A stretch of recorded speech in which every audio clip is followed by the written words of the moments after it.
Pakistani delegation arrives in Jammu to discuss Indus Water Treaty. A Pakistani delegation arrived in Jammu to discuss the 1960 Indus Water Treaty, an agreement signed between India and Pakistan to manage and share the waters of the Indus River system. The delegation plans to visit various dam sites. The treaty, brokered by the World Bank, created the Permanent Indus Commission, PIC, to facilitate cooperation and resolve disputes. Recently, Pakistan has raised objections to India's Kishanganga and Ratle hydroelectric projects, claiming they violate the treaty. India maintains that the projects comply with treaty guidelines.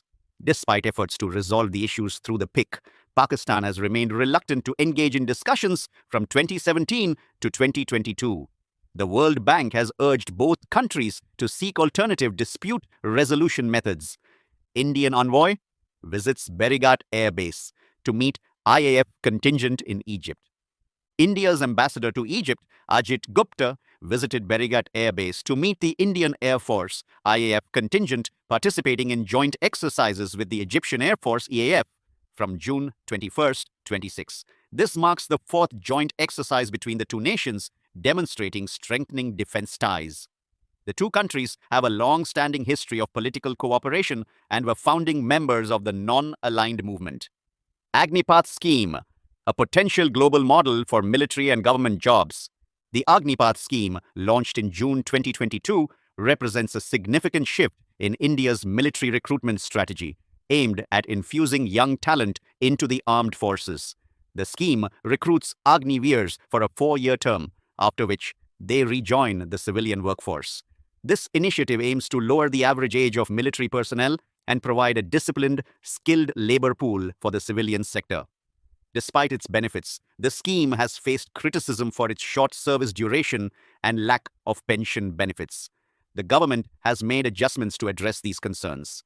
Retired General M.M. Narawan suggests extending the scheme to all central government jobs if it proves successful in the military, indicating a potential global model for recruitment.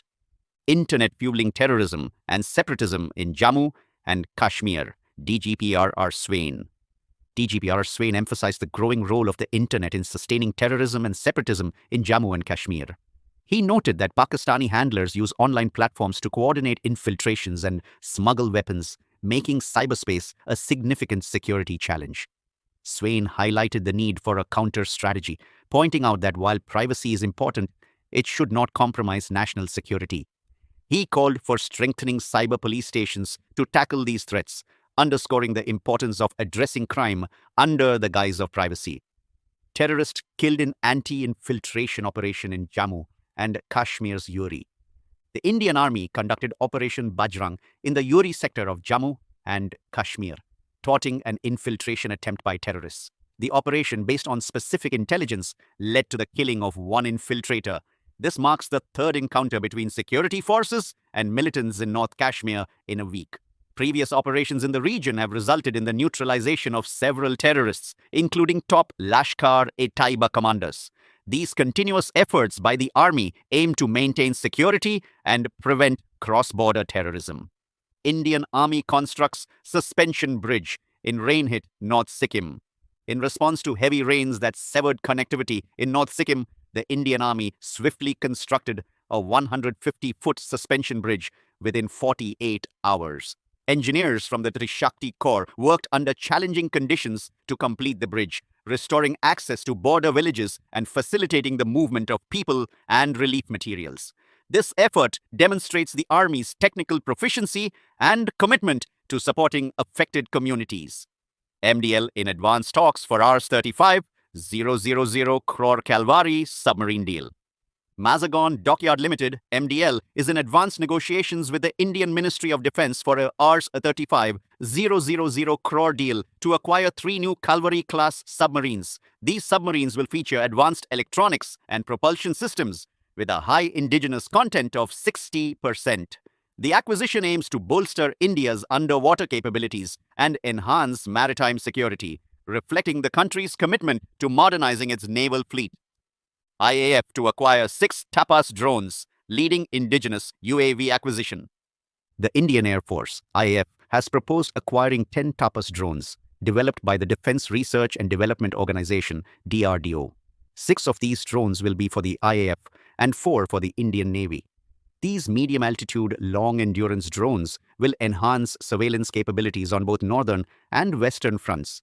The IAF, a strong supporter of the Make in India initiative, has placed significant orders for indigenous defense equipment. The acquisition of Tapas drones will contribute to improving unmanned surveillance and furthering the development of indigenous UAV technology. Robodogs set to join Indian Army. The Indian Army is gearing up to induct its first batch of robotic mules, multi-utility legged equipment, designed to operate like dogs for surveillance and light load transportation in challenging terrains. An emergency procurement order for 100 units was placed in September 2023, with the first 25 units ready for induction. These robotic dogs come equipped with thermal cameras and sensors for effective surveillance and can be armed to engage enemies, enhancing operational efficiency and safety without risking human or canine lives. This technology mirrors advancements seen in other countries, such as China and the US, indicating a significant modernization step for the Indian Army. Samir, MIT, and MCTE partner for technological advancement. The Military College of Telecommunication Engineering, MCTE, and the Society for Applied Microwave Electronics Engineering and Research, SAMIR, have signed an MOU to advance next-generation wireless technologies for the Indian Army. This partnership, part of the Army's 2024 vision for technological absorption, will establish an advanced military research and incubation center at MCTE.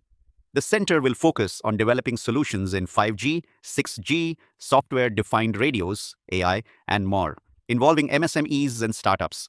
The collaboration includes training and knowledge exchange, aiming to enhance national security and technological infrastructure. This alliance marks a significant step towards greater self-reliance and innovation in defense technologies. Indian Navy to boost submarine fleet with Kalvari-class contract. Mazagon Dockyard Limited, MDL, is negotiating a rupees 35,000 crore deal with the Indian Ministry of Defence for 3 new Kalvari-class submarines. These advanced submarines will feature enhanced electronics and propulsion systems, offering improved endurance and range. The contract emphasizes a high indigenous content of at least 60%, involving substantial contributions from Indian suppliers and MSMEs, expected to create around 5,000 jobs. This initiative aims to modernize the Navy's fleet, replacing aging Russian-origin Kilo-class submarines. The deal also promises significant technology transfer, supporting the future development and manufacture of submarines entirely within India. Heckler & Koch introduces HK 421 7.62 EMSA lightweight MG. Heckler & Koch unveiled their new HK 421 7.62 mm lightweight machine gun at Eurosatory 2024. The HK 421 is an evolution of the MG5 series, featuring significant weight reduction, making it approximately 2.7 kilograms lighter than the MG5A2. The HK 421 offers a 421 mm long barrel and a shorter 330 mm barrel option, reducing the weight to around 8.3 kilograms. It retains key design elements like the long-stroke gas piston system and quick-change barrel, while introducing new features such as a hydraulic buffer and compatibility with various buttstocks. The machine gun also has a 3-position gas block for different firing modes and a detachable handguard with a Picatinny rail for accessories. The HK 421, available in flat dark earth and sniper gray finishes, represents Heckler & Koch's ongoing commitment to providing innovative military solutions that combine reduced weight with enhanced performance and versatility. NH90 Helicopter receives major upgrade with Block 1 program. The NH90 combat helicopter is set for a significant upgrade under the Block 1 program, also known as Software Release 3, SVOR3. This €600 million initiative, signed by N Industries and the NATO Helicopter Management Agency, aims to enhance the Tactical Transport Helicopter, TTH, and NATO Frigate Helicopter, NFR, variants. The upgrade will include an enhanced communications suite, data link 22 integration, advanced electro-optical systems, and new anti-submarine warfare capabilities. The Block 1 upgrade will be implemented in 2 phases, initially focusing on development and qualification, followed by deployment to approximately 200 NH90 helicopters. This program underscores the NH90's importance to NATO forces and its long-term relevance, with plans extending the helicopter's lifespan up to 50 years. The upgrade highlights European defense cooperation and ENA industry's commitment to maintaining the NH90 at the forefront of military helicopter technology. Lockheed Martin, USAF test new ICBM re-entry vehicle. Lockheed Martin and the US Air Force have completed a crucial test of the Mk-21A re-entry vehicle, advancing next-generation intercontinental ballistic missile (ICBM) technology. Conducted on June 17 from Vandenberg Space Force Base, the test evaluated key design components for the US Air Force's future ICBM system. The Mk-21A, integral to the upcoming ICBM platform, benefits from advanced digital engineering tools to refine its design and enhance system performance. Lockheed Martin's long-standing expertise in re-entry technologies, combined with modern digital engineering, aims to reduce costs and risks while boosting confidence in the system's performance. This test marks a significant step in the modernization of America's strategic deterrent capabilities, reinforcing Lockheed Martin's role as a crucial partner in national security. US set to open new training facility for foreign F-35 pilots. The United States will open a new F-35 training site at Ebbing Air National Guard Base in Arkansas this fall. This facility aims to train foreign pilots as part of the global F-35 Joint Strike Fighter program, which includes over 3,500 jets across 18 countries. The first pilots from Poland will arrive in September, followed by Finland, Germany, Switzerland, and Singapore. Training will be conducted by the newly formed 85th Fighter Group and 57th Fighter Squadron. The program, split between Eglin Air Force Base in Florida and Ebbing, involves classroom lessons, simulated sorties, and hands-on flight training. The Air Force is investing $850 million to transform Ebbing into a state-of-the-art facility with the goal of graduating 36 pilots annually by the end of the decade. This new site will enhance international military cooperation and global F-35 operational capabilities. North Korea tensions bring U.S. aircraft carrier to South Korea. The USS Theodore Roosevelt aircraft carrier has arrived at South Korea's Busan Naval Base amid escalating tensions on the Korean peninsula. The carrier's presence demonstrates the strong defense posture of the South Korea-US alliance in response to North Korea's increasing threats and its recent defense pact with Russia. The Roosevelt will participate in joint exercises with South Korea and Japan to enhance military readiness. The arrival coincides with heightened diplomatic tensions as South Korea protested the Russia-North Korea defense agreement. The situation along the Korean border remains tense, with increased military activities reported. The carrier's presence underscores the U.S. commitment to regional stability and its allies in the face of escalating geopolitical challenges. Rheinmetall and Lockheed Martin unveil new GMARS. At Eurosatory 2024, Rheinmetall and Lockheed Martin revealed their Global Mobile Artillery Rocket System, GMARS. This system combines Rheinmetall's expertise in tactical vehicles with Lockheed Martin's missile systems. GMARS features a versatile two-pod launcher capable of deploying a range of munitions, including GMLRS, GMLRS, ATAC-MS, and PRS-M, with ranges exceeding 400 kilometers.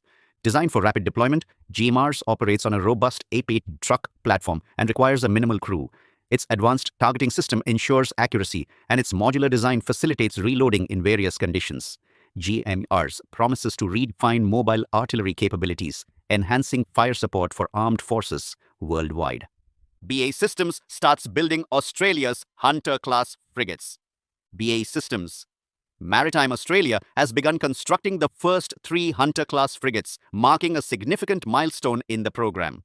These advanced anti-submarine warfare frigates, based on the Type 26 Global Combat Ship design, will enhance the Royal Australian Navy's capabilities.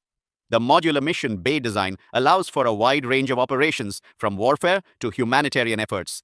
The construction phase, initiated at the Osborne Naval Shipyard, underscores Australia's commitment to advancing its naval capabilities. The program is expected to deliver 8 frigates, with the first entering service in the early 2030s.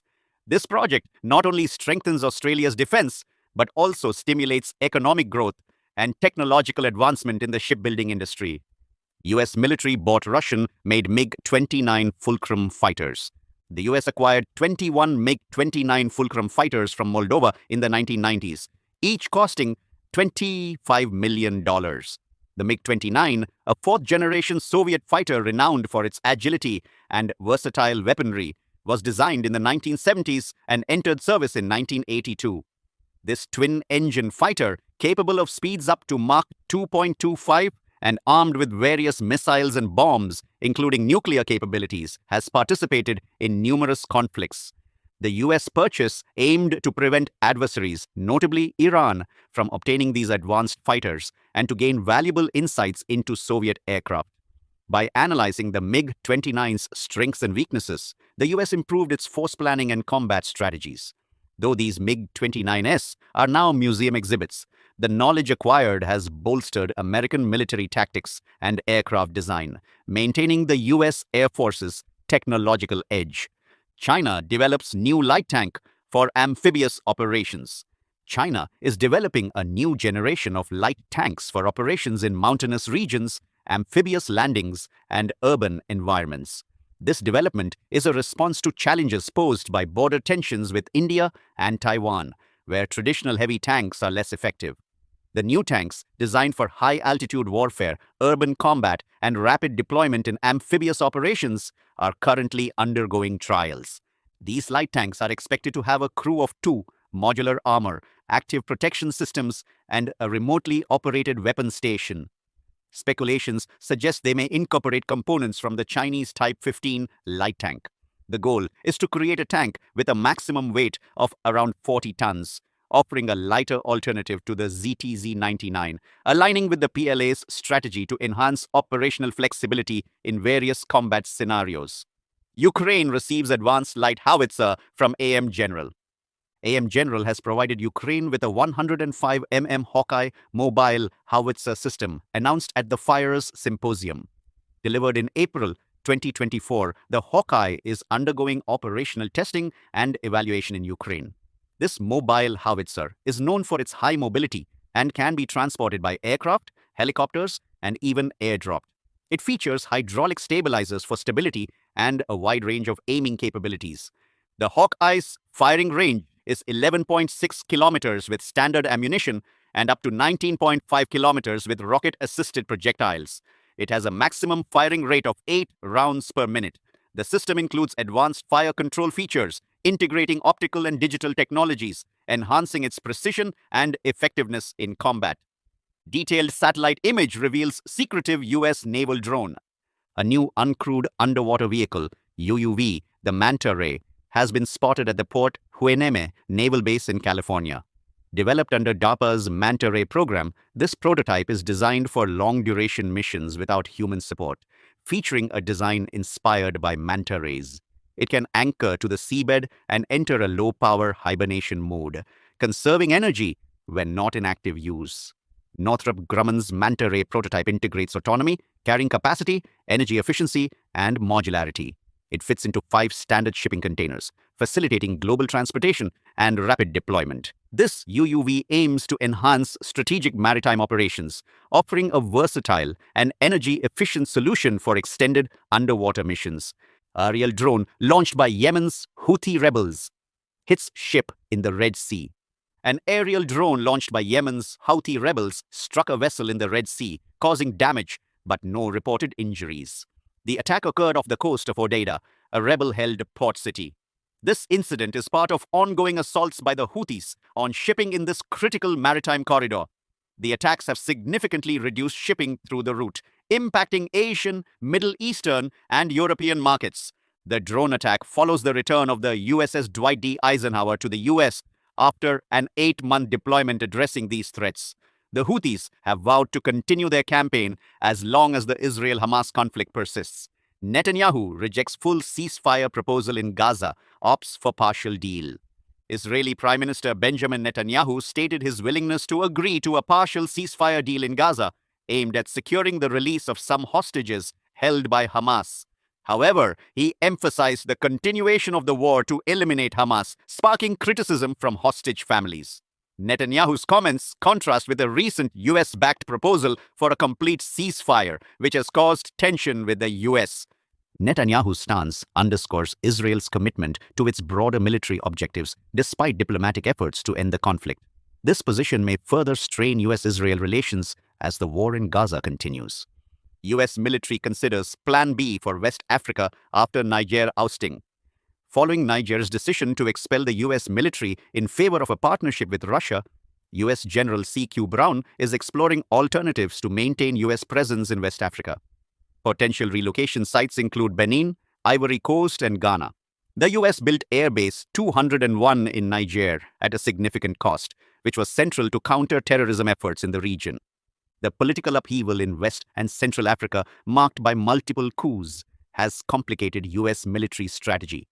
The US is reassessing its goals and relationships in the region, seeking to adapt to the rapidly changing political landscape and the growing influence of Russia. North Korean official criticizes US military aid to Ukraine. North Korea has condemned the US for its increased military assistance to Ukraine, reaffirming its support for Russia. A recent pact between Russia and North Korea pledges mutual military assistance, potentially facilitating arms trade.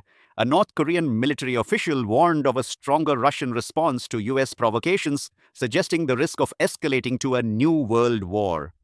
This criticism comes amid reports of North Korea sending artillery shells to Russia and planning to send construction forces to Russia-occupied Ukrainian territories. These developments could affect North Korea's relations with China, its main ally, and further complicate the geopolitical dynamics surrounding the Ukraine conflict. Time for question of the day. I will like the right answer, so make sure to comment down below.